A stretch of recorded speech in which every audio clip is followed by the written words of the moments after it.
네, 오늘 말씀은요, 하나님의 마음은 어떠실까라는 제목으로 말씀을 전하도록 하겠습니다.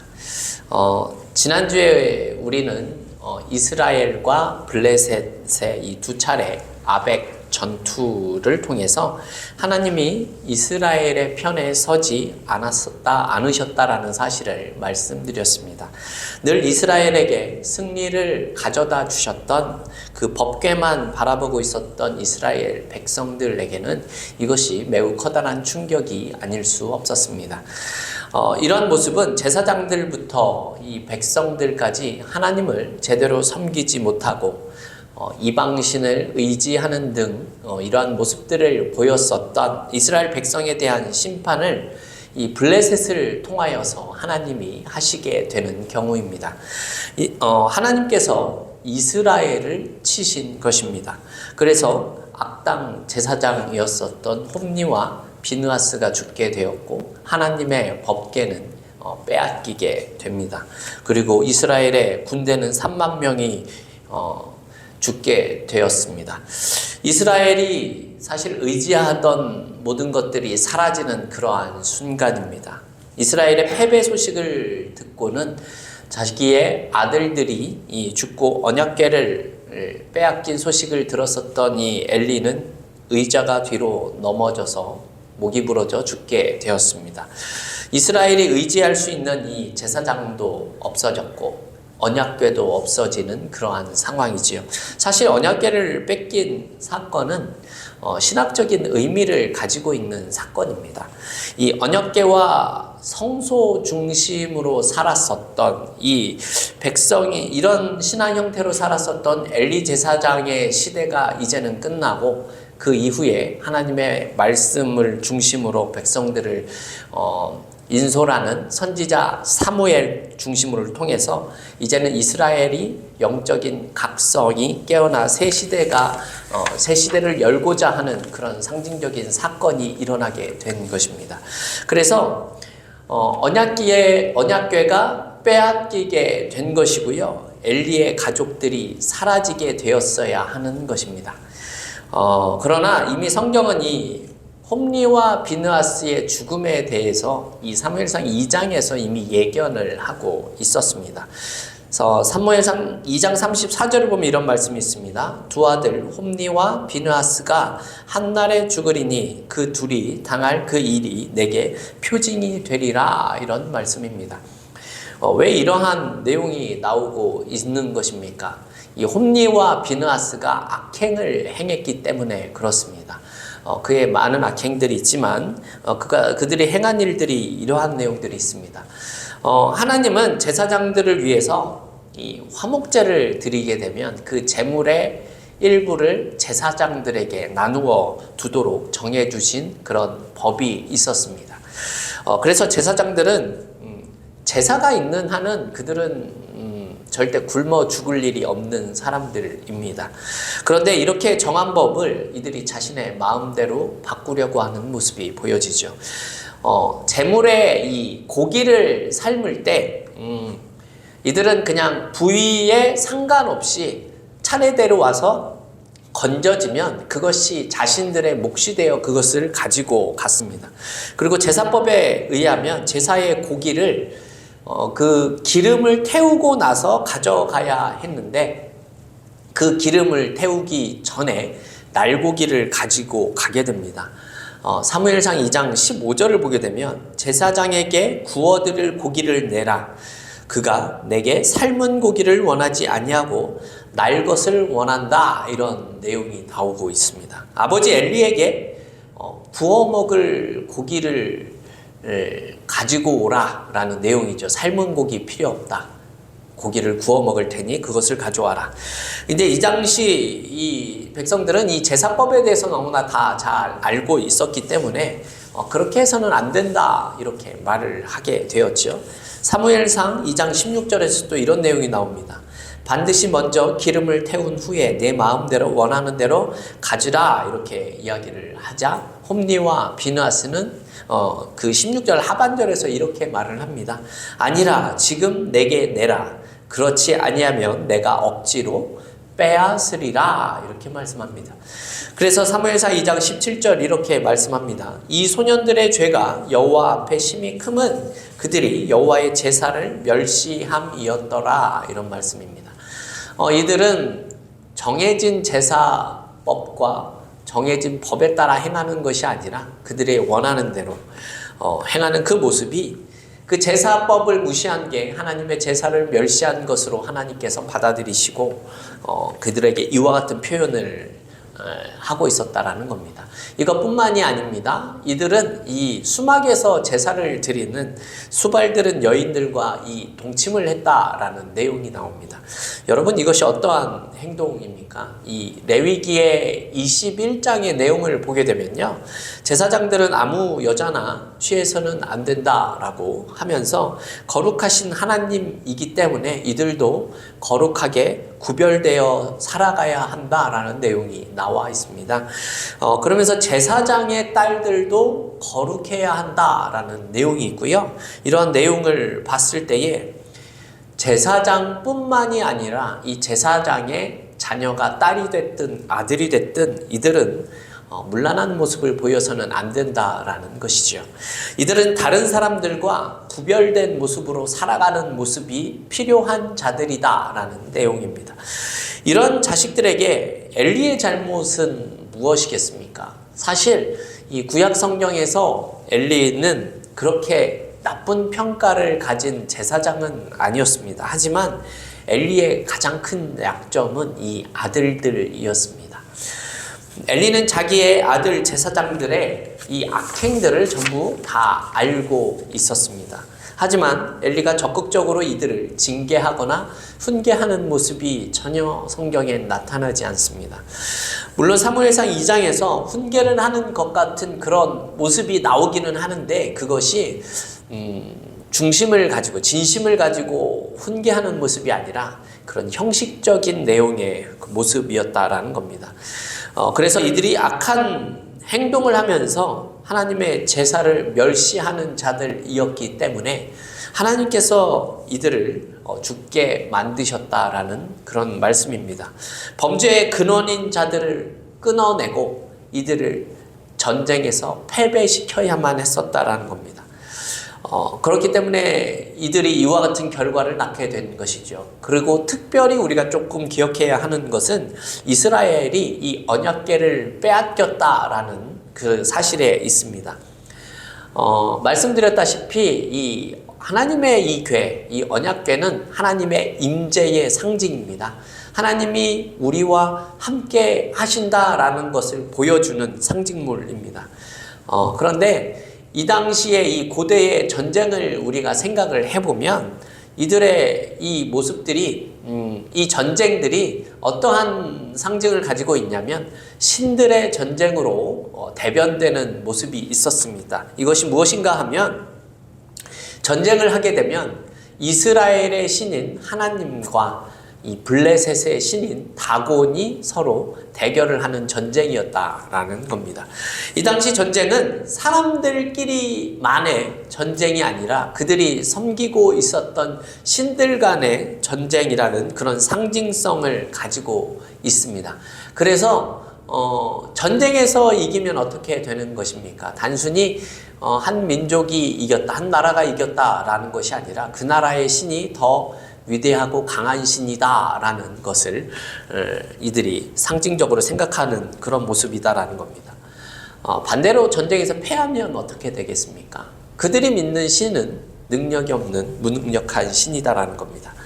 이런 의미에서 생각을 해보면 어떻습니까? 이스라엘이 패배를 했다라는 이 사실은요, 그 결과를 알고 있는 모든 이방 민족들에게 그 사실이 다 알려지게 되었을 겁니다.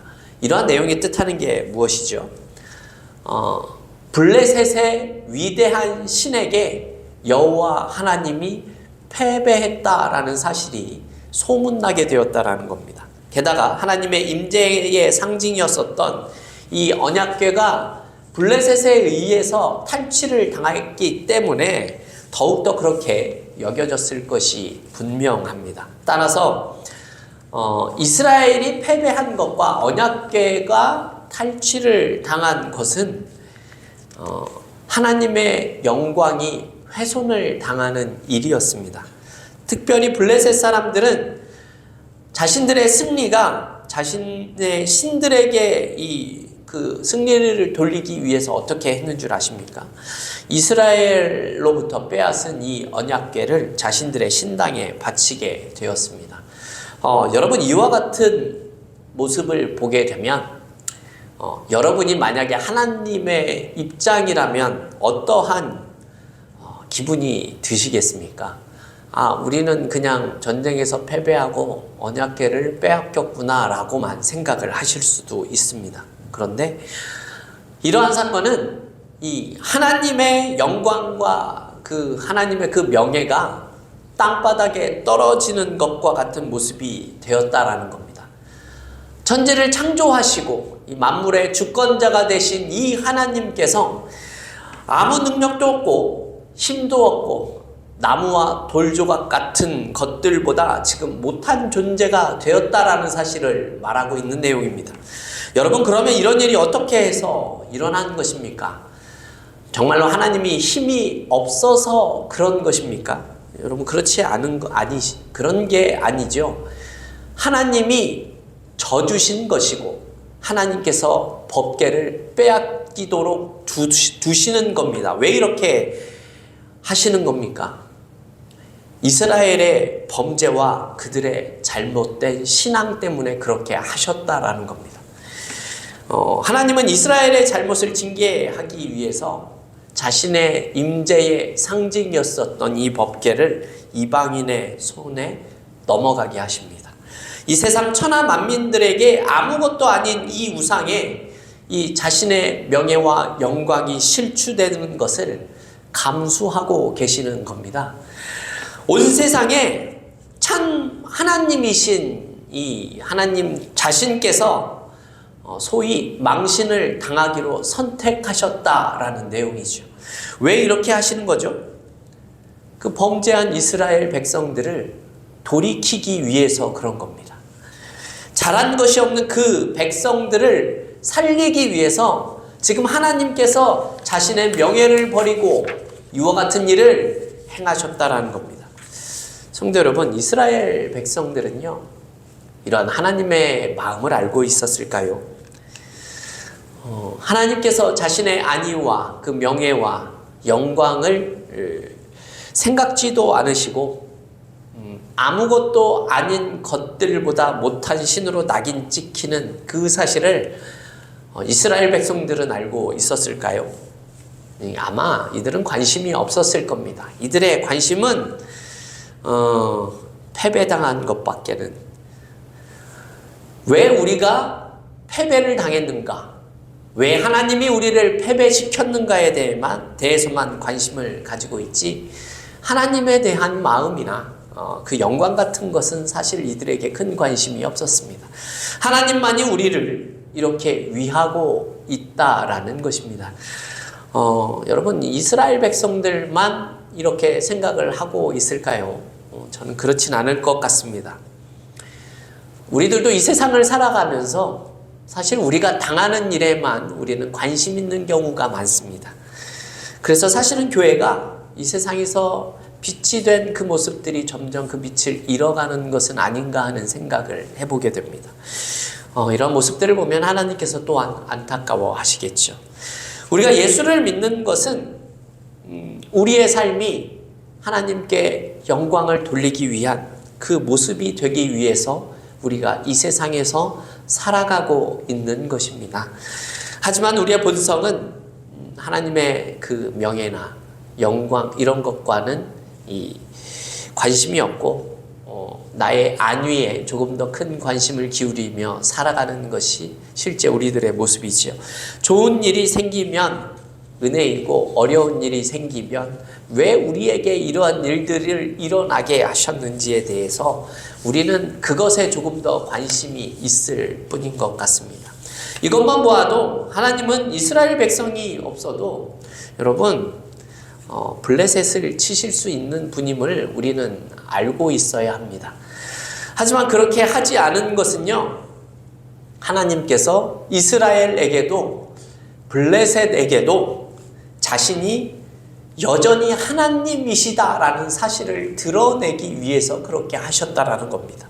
수치를 당하는 것을 감당하면서 그렇게 하셨다라는 겁니다. 법궤를 블레셋에 넘긴 것이 하나님께서 이스라엘을 버리고 이제는 블레셋의 하나님이 되기 위한 것이 아님이 분명합니다. 이 당시 이스라엘이 가지고 있었던 이 부적과 같은 그 법궤 신앙을 고치시기 위해서 이렇게 행하시는 거죠. 악당 제사장을 물리치고 그들을 이제는 회복시키기 위한 하나님의 사랑이 담겨있는 그러한 전쟁이었다라는 겁니다. 그런데 이런 하나님의 수치는 법궤를 빼앗기는 이 한 번으로 끝나는 것이 아니죠. 이스라엘은 이 하나님의 도시라고 알았었던 이 제사장 중심의 이 예루살렘이 적군의 수중에 빼앗기도록 하시는 사건을 또 발생시키죠. 이게 무엇입니까? 하나님이 이스라엘을 아예 망하게 만드시는 그런 사건이었습니다. 이스라엘의 이 제사의 중심지이고 이들의 신앙의 상징, 또 임재의 상징이었었던 이 성전 예루살렘이 파괴당하는 모습을 보았을 때 저들은 어떻게 생각했겠습니까? 정말 주체할 수밖에 없는 그런 절망에 빠질 수밖에는 없었을 겁니다. 하나님께서 이스라엘을 망하게 하시는 거죠. 아마도 어떻게 이런 일이 있을 수 있을까? 그 당시에 이스라엘 백성들도 땅을 치며 왜 이런 일이 일어났는지에 대해서 하나님 앞에 묻고 또 묻게 되었을 겁니다. 영원할 것 같았던 그 예루살렘이 망하는 그 상황들을 하나님이 만드셨기 때문입니다. 하지만 우리는 이 하나님에 대해서 기억해야 할 내용들이 있습니다. 하나님은요, 한 도시나 한 물건이나 한 지역에 제한당하시는 분이 아니다라는 겁니다. 그 백성이 하나님을 떠났을 때에도 그 성전이 없어지고 그 도시가 사라지고 그 법궤도 사실 그것이 아무런 능력이 있는 것이 아니라 신통력이 있어서 그것이 존재하는 것이 아니다라는 말씀입니다. 이들의 경험과 이들의 생각은 그것이 너무나 큰일이 나는 엄청난 일이라고 생각을 했을 겁니다. 왜냐하면 이들은 그런 경험밖에는 가지지 못했기 때문에 그렇습니다. 그것을 중심으로 그렇게 신앙생활을 했기 때문에 그렇습니다. 그래서 성전이 무너지고 법궤를 빼앗기는 것은 그들에게 있어서는 신앙이 무너지고 하나님이 사라지는 것과 비슷한 그런 모습일 거긴 합니다. 그러나 여러분, 그것 때문에 하나님이 큰일이 나시는 분이 아니시다라는 사실을 우리가 기억해야 합니다. 하나님은 법궤가 다곤의 신당에 있을 때에도 능력을 보이신 분이시지요. 하나님 문제가 아니라 그러한 일이 일어나는 것은요, 사실 나 때문에, 우리 때문에 일어나는 일이었다라는 겁니다. 그래서 우리는 어떤 일이 일어나면 나를 하나님 앞에서 돌아볼 수 있는 모습이 필요하다라는 것이죠. 그렇다면 여러분, 법궤를 빼앗기고 성전이 무너져 가면서까지 이스라엘 백성들에게 하시고 싶은 하나님의 마음이 무엇이었겠습니까? 이러한 마음이겠죠. 나 만군의 여호와는 법궤를 빼앗겨서 내 이름이 부끄럽게 되고 수치를 당하는 일들이 생기더라도 나는 빼앗기고 싶지 않은 것이 있는데 그것이 바로 너희들이다라는 그런 하나님의 마음입니다. 자신의 이름이 부끄럽게 되는 것을 선택하면서도 이 법궤 신앙을 부수고 진정한 주의 백성을 만드시고자 하시는 것이 바로 우리의 하나님이시다라는 겁니다. 여러분, 우리는 이러한 하나님의 마음을 기억을 하고 살아가야 하는 겁니다. 그죠? 하나님은 능력이 없어서 이런 일을 행한 게 아니다라고 말씀을 드렸죠. 성도 여러분, 하나님은요, 이 블레셋에 빼앗긴 그 법궤가 어떠한 일들을 일으켰는지 우리는 그 사무엘상 5장을 통해서 그 내용을 잘 알고 있습니다. 그들은 엄청나게 기뻤을 겁니다. 그 법궤를 빼앗긴 그 사건으로. 법궤를 빼앗은 그 사건으로. 그래서 다곤의 신전에 하나님의 법궤를 갖다 두시죠. 그랬더니 어떤 일이 발생합니까? 다음날이 되어서 보니 이 하나님의 궤 앞에 이 다곤의 우상이 엎드려져 있는 것을 이들이 발견하게 됩니다. 그 다음날은 또 어떻게 됩니까? 그 신상을 일으켜 놨는데 다음날 되니 하나님의 궤 앞에 이 다곤의 신이 엎드려져 있었는데 양쪽 손목이 끊어져 있고 머리가 끊어져 있는 상태로 몸통이 끊어져 있는 상태로 이들이 그 다곤의 신이 발견되는 그런 상황입니다. 이들은 이 하나님의 궤를 가져다 놓고 하나님을 조롱하기 위해서 그와 같은 일을 행했지만 하나님은 그러한 일들 속에서도 자신의 능력을 발휘하고 계시는 그런 하나님이십니다. 자신이 하나님이다라는 사실을 블레셋에 알리고 있는 상황이죠. 그래서 어떻게 되냐 하면 이들이 사무엘상 6장을 보게 되면 다른 지역으로 이 법궤를 보냅니다. 왜냐하면 법궤가 가는 곳곳마다 악한 독종, 이 질병을 일으켜서 사람들을 죽게 만들기 때문입니다. 옮기고 또 옮깁니다. 그런데 계속해서 병에 걸리고 사람들이 죽어나가자 다시 이들의 이스라엘 백성들에게 하나님의 법궤를 돌려보내는 그러한 모습을 보이셨다라는 겁니다. 여러분, 이 법궤를 빼앗긴 이야기는요, 하나님이 능력이 없고 역사하시지 않는 그런 차원의 내용이 아닙니다. 우리가 생각할 때에 왜 이런 일을 하나님께서 행하셨는가에 대한 이야기를 우리는 물어보고 왜 그런 것들이 일어났는지에 대한 고민으로 살아갈 수도 있겠지만 여러분, 그것이 하나님에게는 큰 문제가 되지 않는다라는 겁니다. 법궤를 빼앗긴 그 말씀은요, 그 내용은요, 말씀드렸지만 어떠한 대가를 치러서라도 이스라엘을 올바르게 세워야 하는 포기하실 수 없는 하나님의 사역이었기 때문에 그렇게 행하셨다라는 것입니다. 이 사역 앞에서는 하나님은 자신의 명예가 떨어지는 것도, 자신의 그 영광이 땅바닥에 실추되는 것을 감수하시면서까지 그 백성에 대한 자신의 사랑을 보여주시는 하나님이시다라는 말씀입니다. 여러분, 법궤가 치욕스럽게 다곤의 신전에 안치될 것을 알면서도 그렇게 이들의 잘못된 법궤 신앙을 고치기 위해 그 속으로 들어가신 하나님이시지요. 그런데 우리는 이런 하나님의 마음을 여기서 끝나는 것이 아니라 다른 곳에서도 발견할 수 있죠. 우리가 알고 있는 이 신약시대의 예수님의 그 십자가 사건을 통해서도 우리는 깨닫게 됩니다. 예수님께서도요, 자신을 이 십자가에 내어주심으로써 수치와 고통을 당하셨지만 여러분, 우리를 영원한 사망에게 빼앗길 수 없었기 때문에 그와 같은 일을 행하셨다라는 사실을 우리가 기억해야 하는 것이죠. 자신의 생명은 포기할 수 있었지만 자신의 백성들을 포기하실 수 없었던 모습이 그 예수님의 십자가 사건을 통해서 나타나고 계신다라는 겁니다.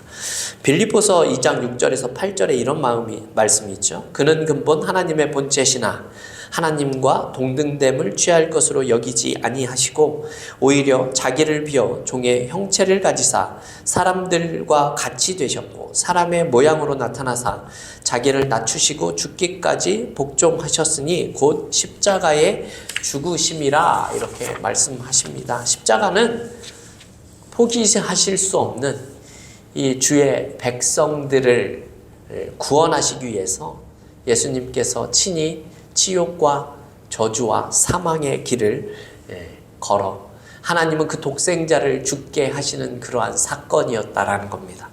십자가를 묵상할 때 우리의 가슴이 뭉클해지는 이유가 이런 것에 있는 것 아니겠습니까?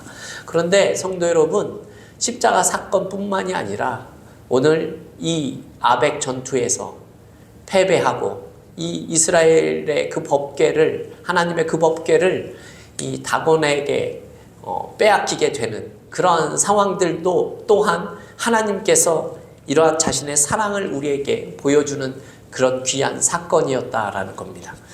성도 여러분, 이제 말씀을 마칠까 합니다. 하나님께서는 때로는 우리에게 강한 충격을 주시기도 하시고 때로는 원치 않은 실패를 당하게 하시는 분이시기도 합니다. 그런데 그것이 우리를 미워하시는 하나님의 모습이 아니시다라는 겁니다.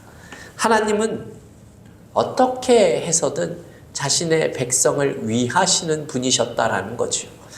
내가 고통 속에 있는 것을 즐기시는 것이 아니라 어떻게든 나를 다시 세워가고자 하는 그러한 사랑을 우리에게 보여주고 계신다라는 말씀입니다. 오늘 말씀에서도 알 수 있는 것은요, 하나님은 진노 중에서도 자신의 백성을 잊지 않고 계시는 분이셨다라는 겁니다. 호세아 11장 8절을 보면 이 진노하신 하나님이 이렇게 말씀하고 계십니다. 에브라임이여 내가 어찌 너를 놓겠느냐, 이스라엘이여 내가 어찌 너를 버리겠느냐, 내가 어찌 너를 아드마같이 놓겠느냐, 어찌 너를 스보임같이 두겠느냐, 내 마음이 내 속에서 돌아서 나의 긍휼이 온전히 불붙듯 하도다. 이렇게 말씀합니다. 여러분, 우리가 바로 이 하나님의 긍휼로 인하여서 오늘을 살아가고 있는 겁니다. 진노 중에서도 우리를 버리시지 않으시는 그 하나님께서 그 진노의 자리 가운데서 우리를 성숙으로 이끌고 계신다라는 겁니다.